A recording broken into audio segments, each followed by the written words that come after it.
गुजरात के डीजीपी के आदेश के बाद हेलमेट न पहनने वालों के खिलाफ सूरत ट्रैफिक पुलिस अब हरकत में आई है। सरकारी दफ्तरों में बिना हेलमेट आने वाले वाहन चालकों से वसूला गया जुर्माना। बिना हेलमेट के नियम तोड़ने वालों पर पहली बार 500 रुपये का जुर्माना लगाया जा रहा है।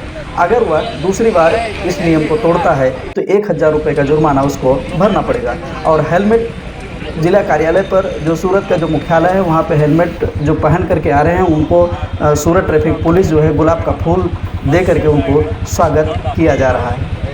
आने वाले 15 तारीख को राज्य में अनिवार्य रूप से हेलमेट का कानून लागू हो गया है और सभी को हेलमेट पहनना अनिवार्य हो जाएगा।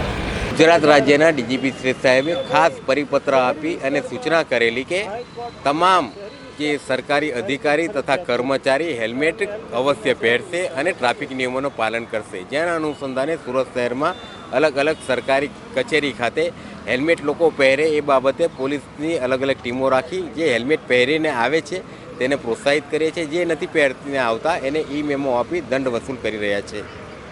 કઈ જગ્યાએ આજે હાલ સુરત શહેરમાં મેક્સિમમ સરકારી કચેરીને આવરી લેવામાં આવી છે, જેમ કે બહુમાળી ભવન, કલેક્ટર ઓફિસ, સીપી ઓફિસ, પ્રાંત ઓફિસ તેમજ જિલ્લા પંચાયત એમ કરીને મેક્સિમમ સરકારી ઓફિસને કવર કરવામાં આવી।